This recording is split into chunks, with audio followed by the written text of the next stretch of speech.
Hello, KEAM exam start ചെയ്യാൻ ഇനി ദിവസങ്ങൾ കൂടെ ബാക്കിയുള്ളൂ. സോ ലാസ്റ്റ് മിനിറ്റ് ടിപ്സുമായിട്ടാണ് ഞാൻ വന്നിട്ടുള്ളത്. വളരെ ഇമ്പോർട്ടൻ്റ് ആയിട്ടുള്ള കുറച്ച് കാര്യങ്ങൾ മാത്രമാണ് ഡിസ്കസ് ചെയ്യുന്നത്. നിങ്ങളുടെ എക്സാമിന് ഇത് തീർച്ചയായിട്ടും ഹെൽപ്ഫുൾ ആയിരിക്കും. ഒന്നാമതായിട്ട് നമ്മൾ എക്സാം പാറ്റേൺ കൃത്യമായിട്ട് മനസ്സിലാക്കിയിട്ട് വേണം ഈ പരീക്ഷയ്ക്ക് പോകാൻ. സീരിയസ് ആയിട്ട് പ്രിപ്പയർ ചെയ്തിട്ട് എല്ലാവർക്കും അറിയാം, നമുക്കറിയാം 150 ക്വസ്റ്റ്യൻസും 180 മിനിറ്റ്സുമാണ്. എന്ന് വെച്ചാൽ ആവറേജ് ഒരു ക്വസ്റ്റ്യന് 72 സെക്കൻഡ്സ് ആണ് നമ്മുടെ കയ്യിലുണ്ടായിരിക്കുക. ഓക്കെ, അതിൽ നമുക്കറിയാം കെമിസ്ട്രിക്കും ഫിസിക്സിനും പല ക്വസ്റ്റ്യൻസിനും കുറച്ച് സമയം മതി. ആ സമയം മുഴുവൻ നമ്മൾ മാത്തമാറ്റിക്സിൽ വേണം സ്പെൻഡ് ചെയ്യാൻ. മാത്സിൽ 75 ക്വസ്റ്റ്യൻസ് ഉണ്ട്. ഹാഫ് ദ സിലബസ് അല്ലെങ്കിൽ half the number of questions maths ആണ്. Physics 45, chemistry 30. There are 5 options. JEE main പോലുള്ള എക്സാംസ് ഒക്കെ പ്രാക്ടീസ് ചെയ്ത ആളുകൾക്ക് 4 ഓപ്ഷൻസ് മാത്രമാണ് MCQ ഉണ്ടായിരുന്നത്.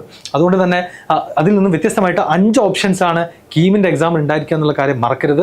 അതുകൊണ്ട് നമ്മൾ അനാവശ്യമായിട്ട് എന്ത് ചെയ്യാൻ പാടില്ല, കറക്കി കുത്താൻ പാടില്ല, റാൻഡം ഗസ്സിങ് പാടില്ല. കാരണം ശരിയാവാനുള്ള പ്രോബബിലിറ്റി കുറവാണ്. So beware of random guessing. 20% chance മാത്രമേ ഉള്ളൂ കറക്കി കുത്തി കഴിഞ്ഞാൽ ശരിയാവാനുള്ള chances. Minimum of 10 marks is in normalised entrance exam is required to be eligible to be in the rank list. Rank ലിസ്റ്റിൽ നിങ്ങളുടെ പേര് വരണമെന്നുണ്ടെങ്കിൽ നിങ്ങൾക്ക് ഈ ഒരു എക്സാമിൽ നിങ്ങൾക്ക് 300ലേക്ക് കൺവേർട്ട് ചെയ്തതിന് ശേഷം 10 മാർക്കെങ്കിലും ഉണ്ടെങ്കിൽ നിങ്ങൾ കീമിൻ്റെ റാങ്ക് ലിസ്റ്റിൽ ഉണ്ടാവുകയുള്ളൂ. ഇനി ലാസ്റ്റ് മിനിറ്റ് ടിപ്സിലേക്ക് പോകുകയാണെന്നുണ്ടെങ്കിൽ എല്ലാ തവണയും പറയുന്ന പോലെ തന്നെ എക്സാം സെന്ററിൽ കൃത്യസമയത്ത് നേരത്തെ തന്നെ എത്തുക. ക്ലോസിംഗ് ടൈം നിങ്ങളുടെ അഡ്മിറ്റ് കാർഡിൽ കാണാൻ പറ്റും. അതിനൊക്കെ വളരെ നേരത്തെ തന്നെ എന്ത് ചെയ്യുക, ആ എക്സാം സെന്ററിലേക്ക് എത്തുക. Admit card, transparent ball point pen, ഇത് രണ്ടും മാത്രമാണ് നമുക്ക് ഉള്ളിലേക്ക് കൊണ്ടുപോകേണ്ട 2 പ്രധാനപ്പെട്ട കാര്യങ്ങൾ. അതുകൂടാതെ താഴെ കാണുന്നതിൽ ഏതെങ്കിലും ഒരു ID കാർഡ്, നിങ്ങളുടെ പാൻ കാർഡ് ആവാം, ആധാർ കാർഡ് ആവാം, വോട്ടേഴ്സ് ID കാർഡ് ആവാം, പാസ്പോർട്ട് ആവാം, +2ൻ്റെ ഹോൾ ടിക്കറ്റ് ആവാം, അങ്ങനെ നിങ്ങളുടെ ഫോട്ടോ ഉള്ള ഏതെങ്കിലും ഒരു ID കാർഡ് നിങ്ങൾ കൂടെ കൊണ്ടുപോകണം. പിന്നെ നിങ്ങളുടെ അഡ്മിറ്റ് കാർഡ് പ്രിന്റ് എടുത്തത് മറക്കരുത്, തീർച്ചയായിട്ടും കൊണ്ടുപോകണം. പിന്നെ ഒരു ട്രാൻസ്പെറൻറ്റ് ബോൾ പോയിന്റ് പെൻ, ഇത്രയും ആവശ്യമുള്ളൂ എക്സാം ഹാളിലേക്ക് പോകും. വേറെ ഒന്നും നമ്മൾ എന്ത് ചെയ്യേണ്ട, കൊണ്ടുപോകേണ്ട ആവശ്യമില്ല. ഓക്കെ, അതുപോലെ തന്നെ നിങ്ങൾക്ക് എൻ്റർ ചെയ്തതിന് ശേഷം എക്സാം ഹാളിൽ നിങ്ങൾക്ക് അലോട്ട് ചെയ്തൊരു സീറ്റ് ഉണ്ടാവും. ആ നമ്പർ നോക്കി കൃത്യമായിട്ട് നിങ്ങളുടെ സീറ്റിൽ തന്നെയാണ് നിങ്ങൾ ഇരിക്കുന്നത് എന്ന് ഉറപ്പുവരുത്തുക.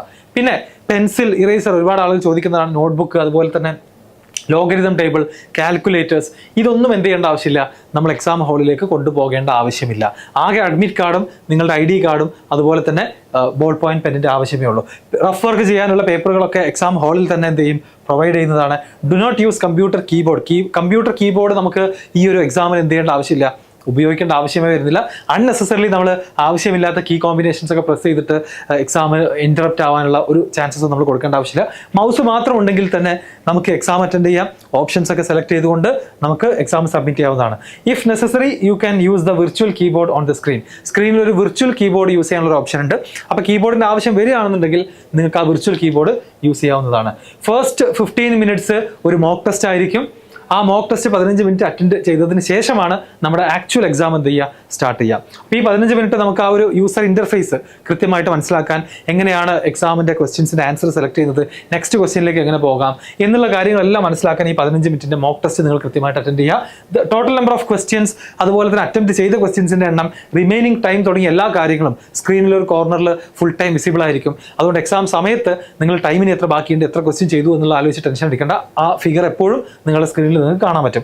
In case of any technical issue, computer off ആവുകയോ അല്ലെങ്കിൽ വേറെ എന്തെങ്കിലും ഹാർഡ്വെയർ പ്രോബ്ലംസ് ഒക്കെ വന്നു കഴിഞ്ഞാൽ നിങ്ങൾക്ക് വേറെ സീറ്റിൽ വേറെ കമ്പ്യൂട്ടർ അലോ ചെയ്ത് തരും.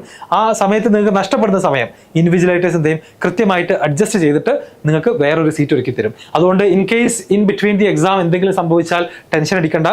അത് കൃത്യമായിട്ട് നോക്കിക്കൊണ്ട് എന്ത് ചെയ്യും, നിങ്ങൾക്ക് അതിനുള്ള ഓൾട്ടർനേറ്റീവ് അറേഞ്ച് ചെയ്ത് തരും. ഓക്കെ, ആൻഡ് ഫൈനലി എല്ലാവരോടും പറയാനുള്ളത് ഇത് മാത്രമാണ്. All the best. ഇതുവരെ നിങ്ങൾക്കറിയാം ഒരുപാട് എക്സാംസ് നിങ്ങൾ പലതും എഴുതി കഴിഞ്ഞു, പ്രിപ്പറേഷൻ കണ്ടിന്യൂ ചെയ്തുകൊണ്ടിരിക്കുകയാണ്. ഇനിയും എക്സാംസ് എഴുതാൻ ഉദ്ദേശിക്കുന്ന ആളുകളുണ്ട്. സോ കേരളത്തിലുള്ള ഒരുപാട് നമ്പർ ഓഫ് തൗസൻഡ്സ് ഓഫ് സ്റ്റുഡൻസിന്റെ പ്രതീക്ഷയാണ് കീം എക്സാം എന്ന് പറയുന്നത്. കേരളത്തിലെ ഒരു ടോപ്പ് 10 എഞ്ചിനീയറിംഗ് കോളേജുകളിൽ തന്നെ CET, അതുപോലെ തന്നെ ട്രിവാൻഡ്രത്തുള്ള തൃശ്ശൂരുള്ള കോളേജ്, റൈറ്റ്, അതുപോലെ TKM തുടങ്ങിയിട്ടുള്ള നല്ല കോളേജസിലേക്ക് ജോയിൻ ചെയ്യണമെന്ന് ആഗ്രഹിക്കുന്ന കുട്ടികളുടെ വളരെ പ്രധാനപ്പെട്ട എക്സാമാണ് കീം. അത് എഴുതാൻ പോകുന്ന എല്ലാവർക്കും ഓൾ ദ ബെസ്റ്റ്. ഈ ഒരു XNY യൂണിവേഴ്സൽ JEEയുടെ ചാനലിന്റെ ഭാഗത്ത് നിന്ന് ഞാൻ പറയുകയാണ്. ഈ കാര്യങ്ങളെല്ലാം ഓർമ്മയിൽ വെച്ചുകൊണ്ട് എന്ത് ചെയ്യുക, എക്സാമിന് പോവുക, നന്നായിട്ട് എഴുതുക, വിജയത്തെക്കുറിച്ച് മാത്രം ആലോചിക്കുക. നമ്മൾ സക്സസ്ഫുൾ ആവും, അതുപോലെ തന്നെ നമ്മൾ ഉദ്ദേശിക്കുന്ന സ്ഥലത്തേക്ക് എത്തും, നമ്മൾ ഉദ്ദേശിക്കുന്ന റിസൾട്ട് നമുക്ക് പ്രൊഡ്യൂസ് ചെയ്യാൻ പറ്റും എന്ന പോസിറ്റീവ് തോട്ടോടുകൂടി മാത്രം അടുത്ത 4-5 ദിവസം ഇരിക്കുക. മോഡൽ എക്സാമിനേഷൻസ്, മോക്ക് എക്സാമിനേഷൻസ് എഴുതാൻ ബാക്കിയുള്ള ആളുകൾ എഴുതുക, പ്രാക്ടീസ് ചെയ്യുക. ആൻഡ് നിങ്ങൾക്കറിയാം ഇനിയുള്ള 4 ദിവസം പുതിയ ടോപ്പിക്കുകളൊന്നും തന്നെ പഠിക്കാനില്ല. പുതിയതായിട്ട് നമ്മൾ ഒരുപാട് ചാപ്റ്റേഴ്സ് ഒന്നും പഠിച്ചെടുക്കാൻ ഇനി കഴിയില്ല.